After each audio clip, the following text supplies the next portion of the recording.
Soy María. Hola, soy Laura. Bienvenidos al Refugio de Fantasía, un espacio para los amantes de la fantasía y para todo aquel que quiera sumergirse en este mundo. Acompáñanos en este viaje a través de la imaginación.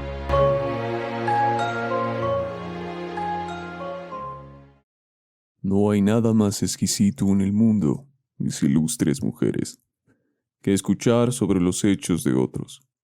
No sin obvia razón el gran filósofo estableció como la mayor felicidad del ser humano escuchar cuentos placenteros, ya que cuando te dispones a escuchar cosas sabrosas, las preocupaciones se evaporan, los pensamientos molestos se disipan y la vida se prolonga. Hoy queremos empezar a contar la historia de los cuentos. No hay una sola forma de contarla y se le puede añadir pedazos día a día. Es una historia en constante transformación y que se remonta hasta el inicio de los tiempos. Una imagen llega a nuestras mentes al decir esto. Un grupo de personas sentadas alrededor del fuego, quizás en un bosque, en el desierto, en una casa, en un palacio, bajo el sol o las estrellas. Los lugares son muchos, así como los narradores y los escritores que han pasado por el mundo de los cuentos. Sin embargo, en este relato que iremos construyendo en esta temporada, nos centraremos en el cuento de hadas, un tipo de cuento cuyas fuentes se remontan hasta el momento en el que el ser humano empezó a utilizar su voz. Te invitamos a sentarte con nosotras alrededor de esta fogata y a disfrutar esta historia. En el principio, el cuento se movía sobre las aguas. El ser humano se comunicaba, y sigue haciéndolo, de muchas formas. Y en este proceso de comunicación fue dando distintas interpretaciones y sentidos a la realidad en la que vivía. Fue así como surgieron las pinturas rupestres, los mitos, las cosmologías, las religiones, los cultos, o en otras palabras, las prácticas sociales, económicas, políticas y culturales de la humanidad. Una de las expresiones y medios para comunicar más importantes fue el cuento, el cual remonta sus orígenes a textos tan antiguos como la epopeya de Gilgamesh, algunos relatos egipcios, el Panchatantra, el Asno de Oro de Apuleyo, el Satiricón, entre otros. Relatos que contienen elementos mágicos o de transformación y que preceden al cuento de hadas. Se dice que una de las historias que contiene muchos de los elementos y motivos de cuentos de hadas, como La Bella y la Bestia, es la historia de Psique y Cupido que se narra en el Asno de Oro. Hace mucho tiempo, en una ciudad, un rey y una reina tuvieron 3 hijas. Las 2 primeras eran muy bellas, pero la menor era la más bella de todas. Su belleza era tanta que las palabras no la podían describir. Cuando las 3 llegaron a la edad de contraer matrimonio, el rey casó a sus 2 primeras hijas con reyes vecinos. Sin embargo, Psique, la menor, se recluía en la soledad, pues nadie pedía su mano en matrimonio, solo recibía alabanzas y ofrendas, ya que había llegado a ser comparada con Venus, la diosa de la belleza y el amor. Era tanto así que los altares en los templos erigidos a Venus estaban ciertos, ya que todas las ofrendas eran llevadas al palacio de los padres de Psique. Viendo esto, Venus, enojada y ofendida, decidió castigar a Psique por haberle robado el culto que ella merecía de las personas, y por reducir sus templos al polvo y las telarañas. Llamando a su hijo Cupido, le dijo: Busca a Psique, la muchacha que se ha robado mi nombre, y condénala a enamorarse del ser más horrible y desgraciado que haya sobre la faz de la tierra. Usa tus flechas para que la pasión sea su perdición. Cupido, con el ánimo de hacer caso a su madre, fue en busca de la joven. Mientras tanto, el padre de Psique había ido a consultar el oráculo de Apolo, pues quería conocer el destino que le aguardaba a su hija. El dios le dijo: Sobre una roca de la alta montaña instala, oh rey, un tálamo fúnebre y en él a tu hija ataviada con ricas galas.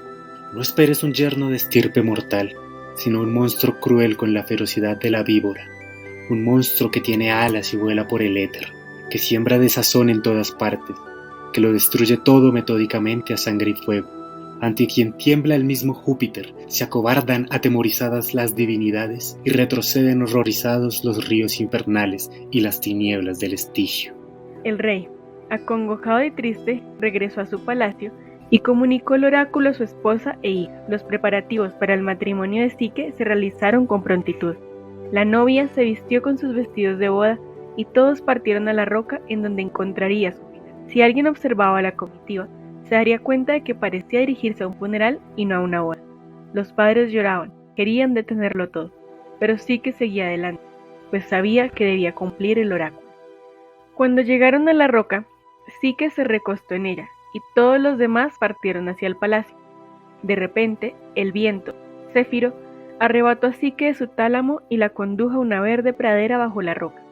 Allí, confundida, vio el palacio más hermoso que había visto jamás, con oro y piedras preciosas en todas partes, y caminó hacia él con dudas.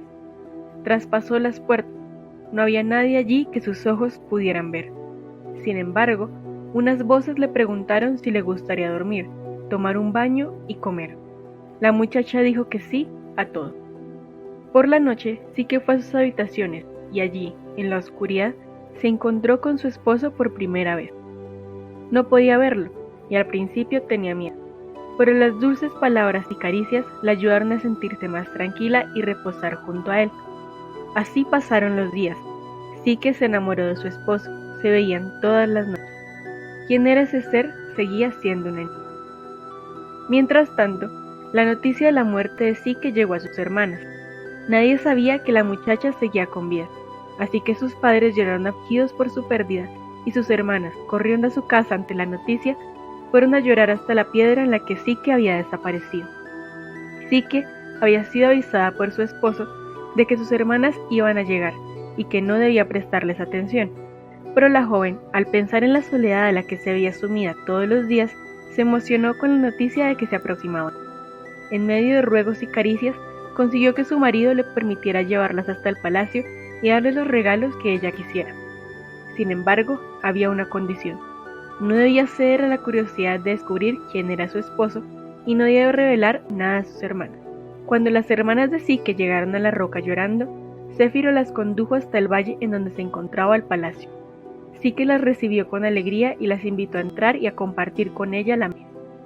En medio de la felicidad, las hermanas, al contemplar la riqueza en la que veía Psique, comenzaron a envidiar su buena fortuna y a preguntarse quién sería el esposo de la muchacha. Al cuestionar a Psique, ella les dijo que era un joven rico y apuesto, y para no tener que someterse a más preguntas, les dio los regalos y las instó a partir. Céfiro las llevó de regreso hasta la roca. En el camino, las mujeres sentían más y más envidia y rencor, pues sus esposos estaban viejos o enfermos y ellas se veían obligadas a cuidarlos, mientras que Psique disfrutaba de un amor joven y próspero. Otro día, el esposo de Psique advirtió a la muchacha con estas palabras. ¿No ves el grave peligro que te amenaza? La fortuna organiza sus guerrillas en la lejanía, y si no tomas con tiempo serias precauciones, pronto te habrás de enfrentar con un asalto cuerpo a cuerpo. Unas pérfidas lobas concentran con todo su esfuerzo en disponer contra ti criminales emboscadas. La fundamental consiste en convencerte de que averigües qué cara tengo. Pero, como yo te lo he dicho muchas veces, si ves una vez mi cara, ya no la volverás a ver. Así pues, si con el tiempo vinieran aquellas malditas brujas con las armas de sus dañinos designios, y vendrán, lo sé, no cruces una palabra con ellas, y si, con tu cándida sencillez y tu buen corazón, no puedes evitarlo, al menos en lo referente a tu marido, no hagas caso de nada, ni nada les contestes, pues vamos a tener familia. Tú que hasta ahora eras una niña, llevas en tu seno otro niño, que será un Dios, si sabes callar y guardar nuestro secreto. Si lo profanaras, nuestro hijo será un simple mortal. Así que la sobrecogió la felicidad, y tras prometerle a su esposo que no diría nada ni caería en la curiosidad, consiguió que éste le permitiera volver a ver a sus hermanas. Cuando llegaron las mujeres, la muchacha volvió a invitarlas a la mesa y las atendió con grandes regalos. Ellas le volvieron a preguntar sobre su marido, y Psique, olvidando su promesa, les dijo que era un hombre al que ya le estaban saliendo las canas. Con miedo a que buscaran saber más al respecto, volvió a decirles que se fueran. En su camino de regreso, las hermanas no podían creer que Psique les estuviera mintiendo tan abiertamente, por lo que, ofendidas, con rencor y envidia en sus corazones, decidieron tramar el fin de la felicidad de Psique. Las hermanas acordaron regresar una vez más. A los pocos días, fingiendo que lloraban amargamente, Céfiro las volvió a llevar hasta el palacio, donde Psique, preocupada, les preguntó qué ocurría. Eres muy feliz. Solo la ignorancia de tu misma desgracia asegura tu beatífica tranquilidad. No te preocupas del peligro que te acecha. Somos nosotras quienes en permanente alerta velamos por tus intereses y nos torturamos lamentablemente por los desastres que te afectan. Pues lo sabemos de buena fuente, y por compartir naturalmente tu dolor y tu desgracia no te lo podemos ocultar. Una serpiente horrible, un reptil enroscado en 1000 nudos, con un cuello que destila un veneno sanguinolento y mortal, con una boca terriblemente abierta en toda su profundidad. He ahí el marido que, al amparo de la oscuridad, descansa a tu lado. Recuerda ahora el oráculo de la pitonisa que proclamó tu destino como esposa de un monstruo. Muchos agricultores, muchos cazadores de estas zonas, casi todos los habitantes del contorno lo han visto cuando, por la noche, vuelve el pasto y cruza a nado el río inmediato. También le dijeron que la devoraría apenas el bebé estuviera listo para nacer. Aterrada, Psique les preguntó qué podía hacer para evitar ese destino. Sus hermanas, temiendo que el esposo fuera un dios y que Psique llegara a altos honores por la posibilidad de que su hijo fuera de origen divino, la instaron a llevar una lámpara al cuarto y esconderla bajo un manto. Además, le dijeron que afilara un cuchillo y lo ocultara bajo la almohada. Así, cuando el monstruo que tenía como esposo se durmiera, podría asesinarlo. Psique le aseguró a sus hermanas que seguiría sus indicaciones, y éstas partieron seguras de que su venganza sería consumada. Psique se debatía entre el terror y el amor, pero al final decidió seguir el plan de sus hermanas. Por la noche, al asegurarse de que su esposo dormía tranquilo a su lado, se levantó y tomó la lámpara y el cuchillo. Se acercó a la cama cuidadosamente y ¿qué descubrió? ¿Quién era aquel que estaba frente a sus ojos? Psique no podía creerlo. El ser más hermoso que hubiese visto jamás dormía tranquilo junto a ella. Sus alas radiantes sacudían suavemente y el carcaj lleno de flechas y el arco reposaban a un lado de la cama.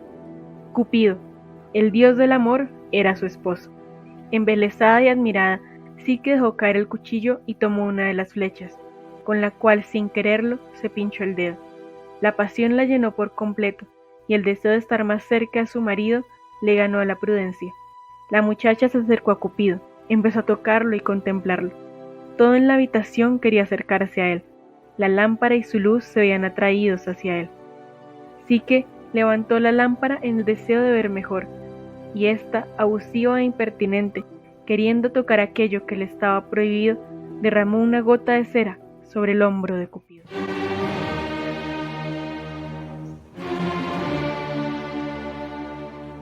El dios se levantó sorprendido y, tras descubrir lo que Psique había hecho, emprendió el vuelo sin dirigirle la palabra.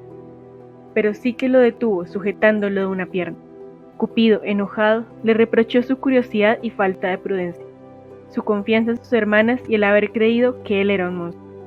Antes de irse le dijo que su castigo era dejarla, y tras su partida Psique quedó sumida en la tristeza. La joven, sintiendo que su vida se había destruido, corrió a ponerle fin a su existencia en un río, pero las aguas la condujeron sana y a salvo hasta la orilla. Al levantarse, se dio cuenta de que el dios Pan estaba allí. Este, viendo su congoja y afirmando que debía ser por amor, le dijo que no se rindiera, sino que buscara con súplicas a Cupido, y que él, viendo su disposición, volvería a ella. Psique empezó a caminar errante. Sin querer, llegó a la ciudad en la que reinaba el marido de una de sus hermanas, y decidió dirigirse al palacio y vengarse. Su hermana la recibió y le preguntó el motivo de su visita. Psique le contó lo que ocurrió después de seguir el plan que ella y su otra hermana habían trazado, y agregó que Cupido había dicho: Por tu horrendo crimen, aléjate inmediatamente de mi lecho. Llévate todo lo que te pertenece. Ahora me casaré con tu hermana. Añadiendo el nombre que tú tienes. Y con todo lo ceremonial de un solemne matrimonio. Acto seguido mando a Céfiro a que de un soplo me sacara del recinto de su casa. Una pasión desmedida llenó a la hermana de Psique después de escuchar sus palabras. motivo por el cual, sin decirle nada a su marido, emprendió un viaje inmediatamente hacia la roca. Al llegar a ese lugar invocó a Céfiro y, segura de que éste la transportaría hasta el palacio, saltó. Sin embargo, el viento no vino en su ayuda y pereció en el despeñadero. Psique siguió su camino y llegó a la ciudad donde vivía su otra hermana, a quien engañó con las mismas palabras, conduciéndola también a la muerte. Mientras tanto, Cupido había volado a la casa de su madre, quien, al enterarse de la traición de su hijo, lo encerró y amenazó. La diosa, con ayuda de Mercurio, anunció a todo el mundo que aquel que encontrara a Psique y la condujera ante ella sería recompensado con sus besos. Psique intentó buscar resguardo bajo las diosas Ceres y Juno, pero, aunque a ambas les habría gustado ayudarla, no cedieron a sus súplicas por temor a enemistarse con Venus. La joven, al ver que no tenía a dónde ir, decidió presentarse frente a Venus y asumir su castigo. Tal vez encontraría a Cupido en la casa de la diosa. Después de todo, era su madre. Cuando Psique estaba llegando a la casa de Venus, una doncella que servía a la diosa la vio. Fue hacia ella y después de dirigirle unas fuertes palabras, la arrastró por los cabellos hasta el interior del palacio. Allí la diosa la vio e, iracunda, le dijo: ¿Por fin te has dignado venir a saludar a tu suegra? ¿O has venido más bien a visitar a tu marido, cuya vida está en peligro como consecuencia de la herida que le causaste? Pero tranquilízate, tendrás de mi parte la acogida que se merece una buena nuera como tú. ¿Dónde están mis esclavas, inquietud y tristeza? Les entregó a Psique para que la atormentara. Cuando volvieron a llevarla ante Venus, la diosa se abalanzó sobre ella, le arrancó los vestidos y la golpeó. Le dijo que debería demostrar su valor, por lo que la puso a prueba. Hizo que le llevaran una mezcla de trigo, cebada, mijo, semillas de amapola, garbanzos, lentejas y habas, y le dijo a Psique que para la hora que ella regresara, todos los granos deben estar separados según su clase. Con esto, la diosa quería probar su esmero y eficacia. La joven, al verse sola y con semejante tarea imposible, se sumió en la tristeza y la preocupación. Sin embargo, una hormiga que pasó por ahí decidió ayudarla. Llamó a otras hormigas y entre todas separaron los distintos granos. Cuando Venus regresó, le dijo a Psique que el trabajo no había sido obra suya, sino de aquel a quien enamoró. Entonces, decidió colocarle una segunda prueba. Psique debía ir al bosque cercano a la casa de Venus y tomar un poco de la lana de unas ovejas cuya piel brillaba como el oro. La joven se puso en marcha, triste por el nuevo desafío. No obstante, al llegar al bosque, la caña que estaba al lado del río le aconsejó sobre el momento propicio para tomar la lana. Psique debía esperar a que pasara el mediodía y las ovejas estuvieran descansando. Siguiendo las palabras de la caña, la muchacha regresó victoriosa al palacio de Venus. La diosa, no contenta con Psique, le asignó una tercera prueba.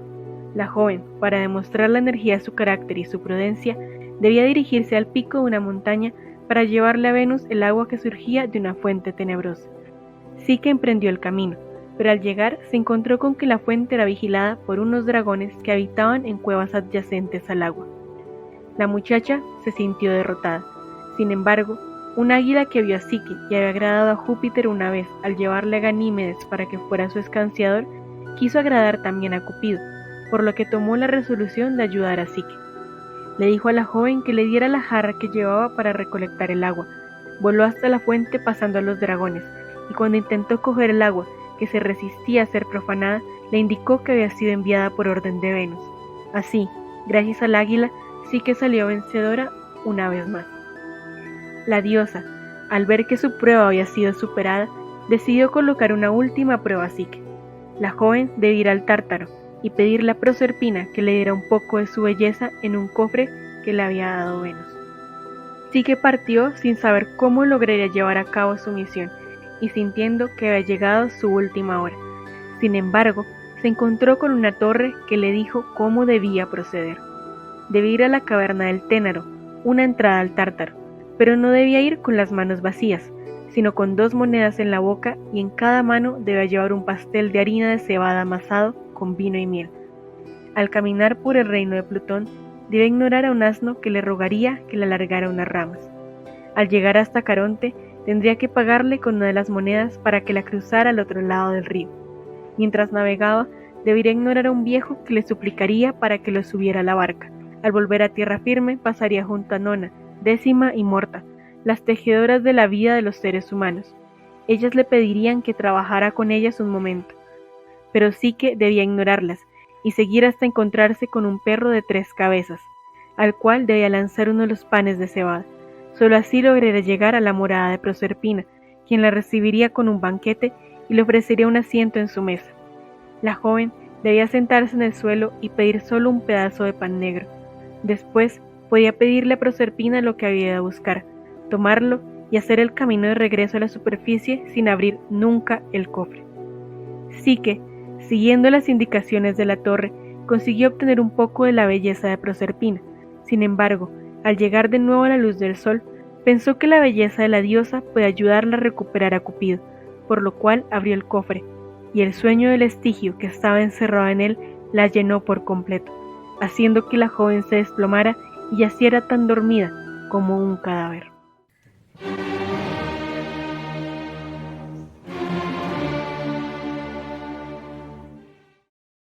Cupido, ya recuperado y extrañando a Psique, se escapó volando de la casa de su madre y fue en su búsqueda. Al encontrarla, hizo que el sueño volviera al cofre y despertó a su esposa. Le dijo que fuera de inmediato a donde Venus y le entregara el cofre. Mientras tanto, Cupido voló hasta encontrarse con Júpiter y consiguió que éste accediera a apoyarlo en su amor con Psique. Júpiter convocó a una asamblea a todos los dioses y los convenció de que, para suprimir el libertinaje juvenil de Cupido, permitieran su matrimonio con Psique. A Venus le dijo que no se preocupara, que convertiría a Psique en una diosa para que su linaje no se viera afectado. Psique y Cupido se casaron y tuvieron una hija llamada Voluptuosidad. Y de esta manera, la historia de Cupido y Psique ha llegado a su final.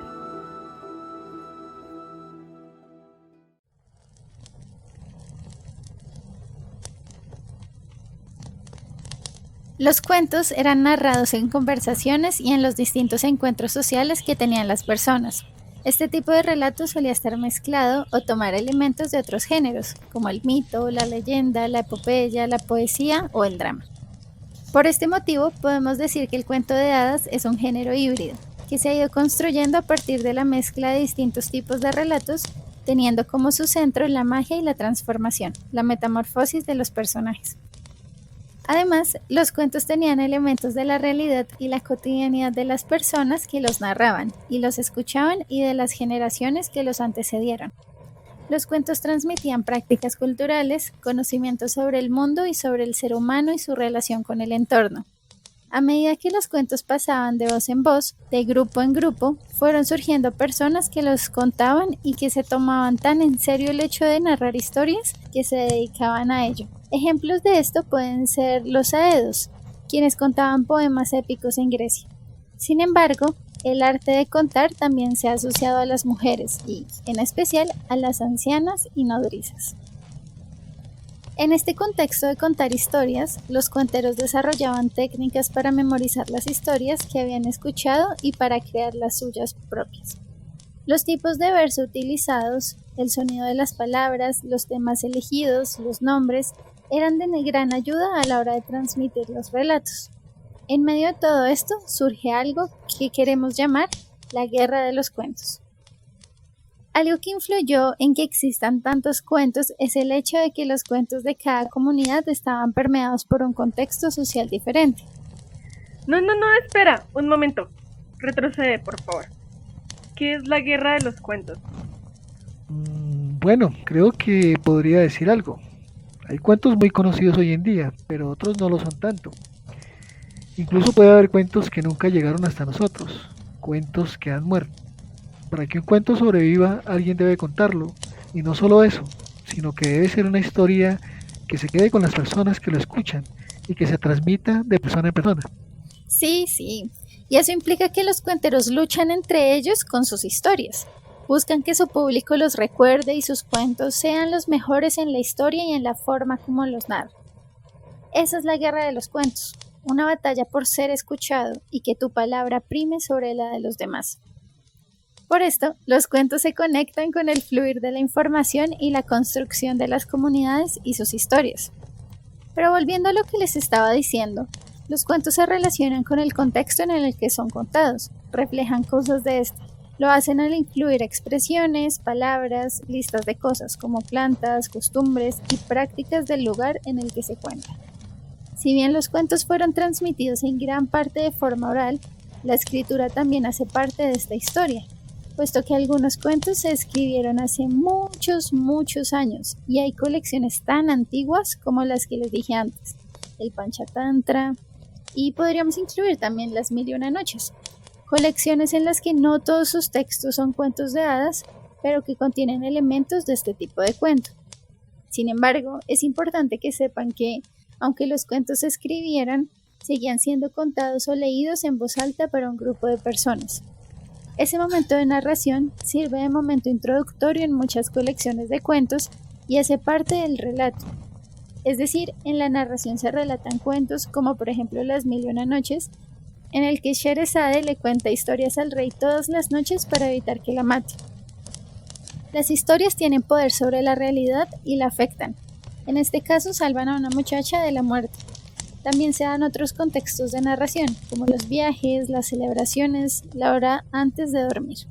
En los encuentros entre oralidad y escritura, y a medida que pasó el tiempo, fueron surgiendo más elementos e historias que llegaron hasta los cuentos, como la tradición del rey Arturo. Así, aunque los cuentos siguen contándose de viva voz, durante la Edad Media, algunos escritores, como los clérigos, tomaron los relatos que escuchaban y conocían y les dieron una forma literaria. Es decir, no escribían palabra por palabra los cuentos que escuchaban a los demás, sino que los transformaban al pasarlos a un nuevo medio, la escritura. La transmisión de los cuentos también se veía afectada por el género, ya que el mundo clerical y académico era mayoritariamente masculino, y por lo tanto intentaba responder a las necesidades masculinas. Esto repercutió en cómo se contaban los cuentos y a qué protagonistas e historias se les daba prioridad, e incluso qué se transcribió y qué no, y el lenguaje utilizado. Pese a la presencia de motivos y antecedentes de cuentos de hadas en manuscritos de la Edad Media, estos textos no han sido muy estudiados, porque desde el siglo XIX el estudio del folclore y de los cuentos de hadas priorizó la oralidad y la transcripción de los cuentos, dejando casi por completo de lado los relatos escritos. Sin embargo, en algunos poemas medievales se pueden encontrar motivos, personajes y elementos que están presentes en los cuentos de hadas y que han llegado hasta nosotros.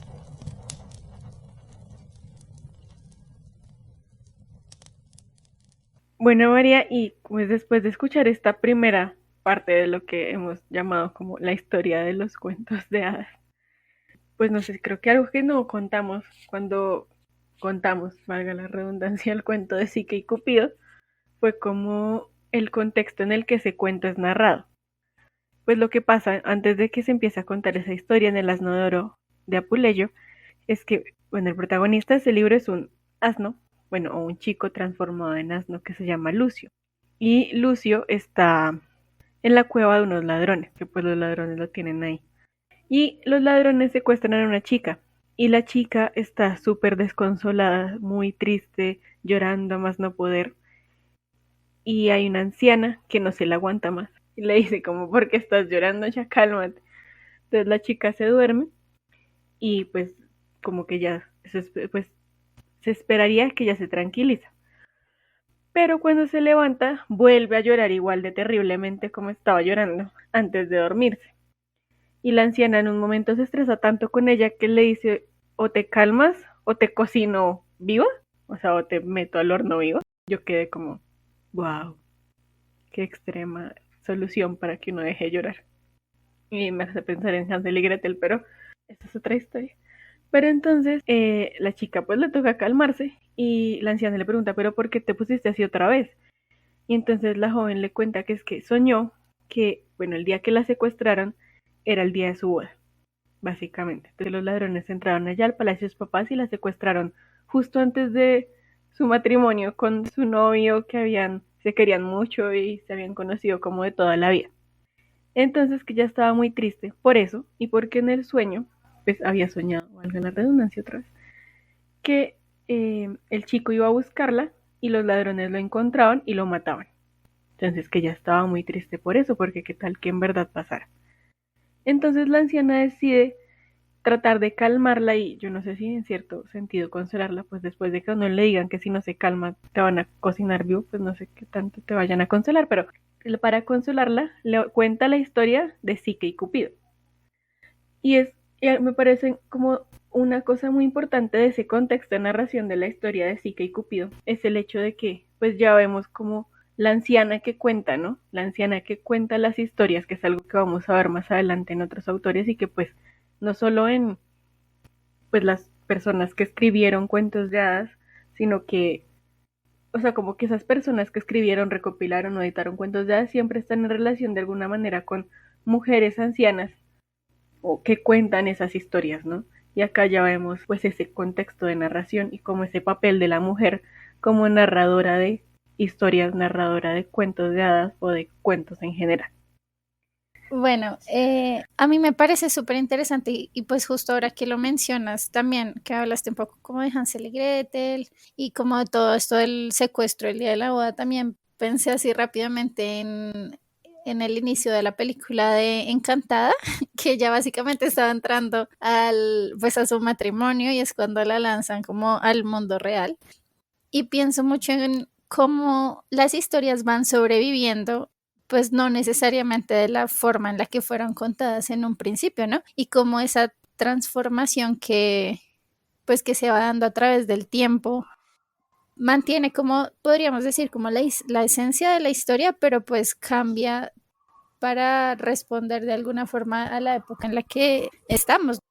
Entonces, sí, es como cada vez que la volvemos a contar y así en la figura de la nana o de la abuela o de esa anciana que está contando historias o el cuentero, pero usualmente es como esta figura de la mujer que nos está contando, cómo cambian también como para responder a los sueños un poco de quien la está contando, ¿no? Y eso también me hace pensar mucho, es que siento que hay muchos retellings de los que podríamos hablar aquí, pero pienso, por ejemplo, estoy como pensando en muchas películas de Disney y sé que, bueno, es como ejemplos cuestionables, pero, por ejemplo, en el retelling de La Bella Durmiente, es Maléfica la que está contando la historia, ¿no? También cuando estábamos hablando en la historia de Psique y Cupido, creo que ahí también podemos pensar en muchas historias, ¿no? Por ejemplo, yo pensé súper rápido cuando estábamos pues acompañando a Psique a la entrada de la Vernon como en Percy Jackson. Incluso pensé también como un poco aunque sé que la figura es distinta, como en King Kong o Fantasma de la Ópera. También creo que podríamos hablar de La Bella y la Bestia, ¿no? Como esto, o sea, como este relato también lo podemos ver transformado después en esta historia, como al menos en la historia que conocemos. Bueno, pero antes de pasar al cuento de La Bella y la Bestia, como volviendo a esas referencias que después de las retellings de las cuales tú hablabas, como que yo pienso también a las referencias que hay en la historia de Psique y Cupido sobre mitología griega y romana, ¿no? Porque pues claramente estamos en un mundo donde está Venus y Júpiter y está Plutón y Proserpina y bueno, el caso que en la mitología griega tienen otros nombres, que la verdad conozco más que el de la mitología romana, pero por ejemplo, cómo esta historia nos muestra esa cercanía tal vez entre las mitologías griegas y romanas, ¿no? Que pues sí es muy, muy cercana. Por ejemplo, a mí me recordó a la historia de Pandora, que le dicen no abras la caja, igual que así que y Pandora que hace, pues abre y suelta todas las cosas malas sobre el planeta Tierra. O la historia de Orfeo y Eurídice, cuando Orfeo baja al Hades a tratar de sacar a Eurídice y está a punto de lograrlo y la única condición que le pusieron fue como no mires atrás hasta que hayan salido literalmente, completamente del Hades y Orfeo no hace caso, se gira y Eurídice se desvanece frente a él. Entonces, ¿cómo están esas referencias ahí? Y también me parece muy curioso, es como las referencias al derecho romano. Pues yo no sé nada de derecho romano, si alguien que está escuchando sabe derecho romano, genial. Pero como ahí dice, ¿no? Como cuando están a punto en la asamblea de los dioses, como que, o Venus misma dice, como es que le dice a Cupido, ese matrimonio tuyo no es legal. porque nadie lo aprobó, no había testigos, yo no estaba, yo no lo aprobé, o sea, como eso es todo menos legal, ¿no? Y Júpiter dice como, no, pues ahora sí van a hacer las cosas bien, ahora sí va a ser legal, por decirlo de alguna manera, ¿no? Entonces como que también se mete todo ese contexto, podríamos decir, jurídico en la historia, un poco, como que eso también nos habla no solo de la mitología romana y griega, sino también de la sociedad romana como en su contexto, sí, jurídico y del derecho. Y ya en relación como con la Bella y la Bestia, a mí es que yo tengo una pregunta, María, para ti, para todo el que quiera pensarla conmigo, y es como, ¿por qué Cupido se presenta como un monstruo, no? O sea, porque la descripción que da Apolo de Cupido es como es un monstruo alado que anda por el éter y bueno, y es terrible y le causa pues mal a los demás. Y me parece muy curioso porque, y bueno, y cuando las hermanas también se inventan que es una serpiente, que se la va a comer, y Cupido no se deja ver frente a Psique, entonces pues claramente todo eso se alimenta, ¿no? Pero es muy curioso que siendo Cupido, pues como Venus y él son como dos facetas del amor, no sé, es que yo pensaba como en esos tres tipos de amor de los que se hablaba en Grecia, como la filia, que es la amistad, el ágape, que es el amor ya más, que no sé cómo decirlo, pero como ese ágape es ese amor total y completo, como así, y el eros, ¿no? Que ya es un amor mucho más pasional, entonces como que Cupido, yo siento que va más como por el eros, como por ese amor pasional, ese amor que te hace hacer locuras, ese amor que te descontrola y que también puede causar daño a veces, ¿no? Y pues Cupido tiene esa doble función de que tiene flechas que te apasionan por una persona locamente, pero también tiene flechas que te pueden hacer que aborrezcas a esa persona como desde el fondo de tu existencia, ¿no? Entonces, yo no sé si la monstruosidad de Cupido viene dada desde eso, desde esa capacidad que él tiene de hacer el bien extremo o hacer el mal extremo, o ese amor extremo que él representa, también esa pasión, esa lujuria, ¿no? También yo creo, pues, o sea, no por nada la hija de Psique y Cupido después se llama voluptuosidad.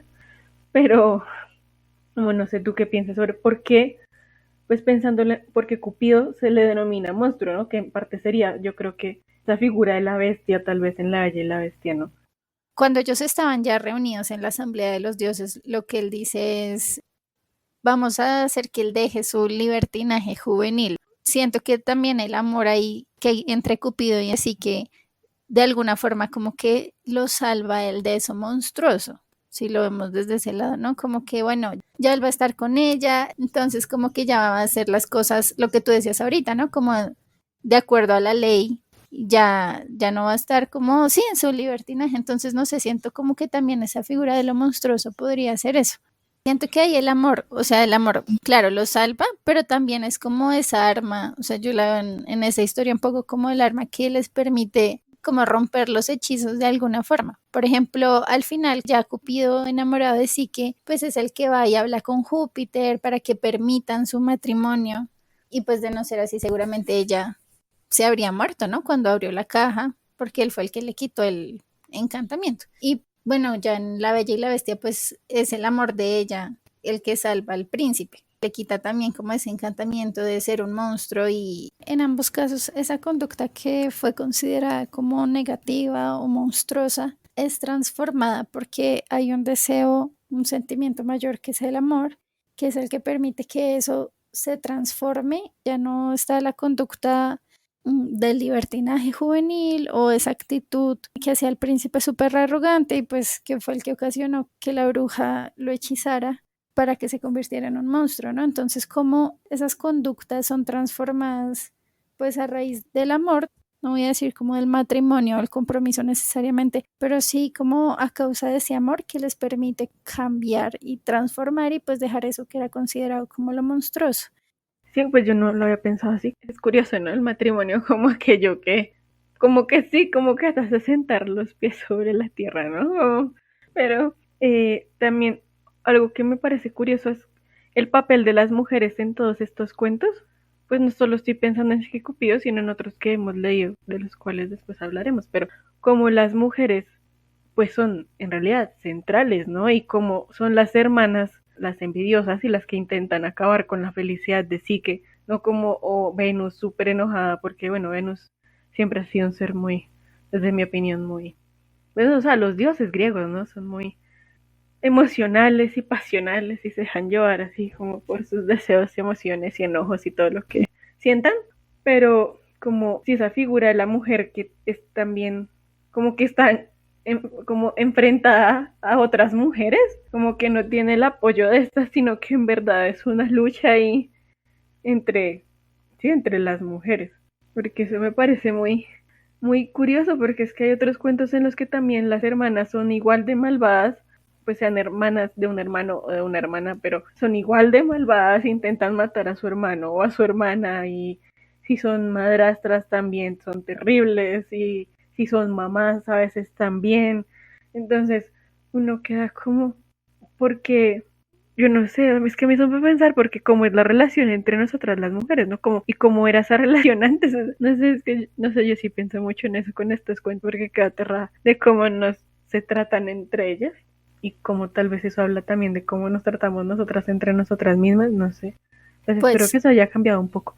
los cuentos de los Grimm están repletos de figuras de mujeres así, ¿no? Como que tú las ves al extremo hacer cosas muy crueles. De pronto uno de los más conocidos, Cenicienta, ¿no? Las hermanastras. Pero también hay otra historia en la que tratan, creo que es el de la Madre Invierno, no recuerdo si el nombre es así, pero tratan a la niña súper mal y, o sea, se le cae un poco de paja en un pozo y no importa, o sea, lánzate al pozo así te mueres, pero pues recupera la paja. Y también es curioso que esas dinámicas se dan como al interior de las familias, ¿no? O sea, por ejemplo, en el caso de Psique y Cupido son las hermanas de Psique y es muy irónico, ¿no? Porque ellas van hasta esa piedra en la que la dejaron a ella, pues como en lamentación, o sea, van llorando y se supone que están tristes por la pérdida de su hermana, pero no, al final se llenan de un veneno tremendo. Y siempre está como esta figura de las, como de la que es súper arrogante, pero también como de la que es muy noble y que sigue ahí, que resiste a pesar del maltrato y todo esto. Y pues al final hay como un triunfo, ¿no? Como que la bondad, o bueno, siempre vemos como ese triunfo y como el castigo. Por ejemplo, en La Bella y la Bestia, pues estaba como la muerte, ¿no? Y en Psique y Cupido, ¿no? Como o la muerte en vida, como estatuas. Entonces, también es como, pues interesante, ¿no? Como ver cómo todas esas situaciones van transformando esa figura de nobleza y bueno, pero sí lo que tú decías, o sea, esas como batallas constantes entre mujeres y al interior de la familia o entre personas muy conocidas, cómo se destruyen básicamente. Sí, ahora me haces acordar de cuando yo me andaba leyendo Brujas de Viaje, que próximamente saldrá la reseña en el blog, pero ahí Terry Pratchett, bueno, no, el narrador, no Terry Pratchett, el narrador del libro hablaba de, pues hablaba sobre los cuentos y hablaba en un momento sobre como esos tres estereotipos como de mujeres que había en los cuentos. Entonces estaba como la doncella, la arpía y la madre. Entonces como que creo que eso se relaciona con lo que estamos hablando, porque entonces como que las arpías, esa mujer malvada que bueno busca la destrucción y así, la doncella que ya es más psique, ¿no? Que es como la más noble, pero que la nobleza no la hace ser, por decirlo algo, no, tonta, ¿no? Sino como que también es ingeniosa y pues busca salir como adelante, ¿no? Que también es otras cosas, es algo que vemos en otros cuentos, ¿no? Como el valor de la astucia y del ingenio para lograr tus objetivos. Y la madre, ¿no? Esa figura que puede ser muy benigna a veces, pero también muy malvada a veces. No sé qué, si en los cuentos de Gadas podremos hablar como de claroscuros, ¿no? Como una moralidad, sí, como que no es ni de buenos ni de malos. Yo siento que en los cuentos de Hadas sí está más definido, ¿no? Como tú eres el bueno y tú eres el malo, o no sé si el bueno, sino que haces cosas muy malvadas, o sea, porque vas y te matas a tu hermano así sin remordimiento alguno, o bueno, pero como que a veces el ingenio, lo que en verdad se prima, o sea, es una moralidad distinta a veces a los cuentos, ¿no? Una moralidad que también busca mostrar cómo alcanzar la justicia, ¿no? Y como para alcanzar a veces la justicia, lo que tú deseas, se necesita ser ingenioso y astuto y se necesita a veces como hacerle bromas a los demás y pasar por encima de los demás, pero pues al final tú triunfas, ¿no? Es como una moralidad, no sé, yo siento que un poco distinta a lo que a veces el mundo en relación a la ética, los valores intenta enseñarnos, pero sí como que nos muestra en cierto sentido una moral en el que se busca también la justicia que muchas veces no logramos alcanzar en nuestra realidad, ¿no? Porque eso sí es verdad, ¿no? El mundo está lleno de injusticias y cosas tristes. Y los cuentos de hadas como que intentan dar una solución a eso, por decirlo de algún modo, como ayudarnos a hacer catarsis, ¿no? Y tener un momento de tal vez si se puede. Sí, claro. Y en esa búsqueda también me parece interesante como esa figura externa que siempre está ahí acompañando esas decisiones o impulsando de alguna forma como las decisiones de ese personaje para continuar, ¿no? Como para no darse por vencido, pues para quedar ahí. Por ejemplo, en el caso de Psique, cuando ella se iba a lanzar a un río y este dios le dice como no, ve y busca a Cupido, o sea, yo sé que si él te ve arrepentida, pues se va a dar cuenta que lo amas y bueno, en fin. Los cuentos de hadas están como la figura de, no sé, puede ser como un árbol, los pájaros, el hada madrina, bueno, como que te están ayudando ahí para que tengas esa forma de, como de encontrar tu justicia, así no sea como vengándote explícitamente de los que te hicieron el mal, pero que puedas encontrar el medio de cumplir tu sueño o hacer justicia en la situación en la que estás. Y bueno, creo que por hoy podemos dejar hasta aquí. Esperamos que les haya gustado. Por favor, cuéntenos en los comentarios de donde ustedes quieran, Instagram, YouTube, qué les pareció el episodio. Pues fue un experimento, la verdad. No, como se podrán haber dado cuenta, es algo muy nuevo en el refugio de fantasía. Entonces, pues cualquier comentario de ustedes nos sirve para saber si vamos por buen camino o mejor volvemos a como estábamos antes. Entonces, muchas gracias por acompañarnos, por escucharnos una vez más, por estar con nosotras y pues bienvenidos a esta historia del cuento de hadas. Y antes de irnos, nos gustaría preguntarles qué escritores o recopiladores de cuentos de hadas conocen o son sus favoritos. Pueden contarnos en nuestra última publicación de Instagram y pues esperamos que les haya gustado, que hayan disfrutado este espacio diferente, como dijo Lau, y nos vemos pronto. ¡Chao! Noticias del refugio. Nos vemos en el próximo episodio para hablar sobre Basile y Straparola, dos recopiladores o escritores italianos con los cuales empezaremos a hablar más sobre el cuento de hadas literario.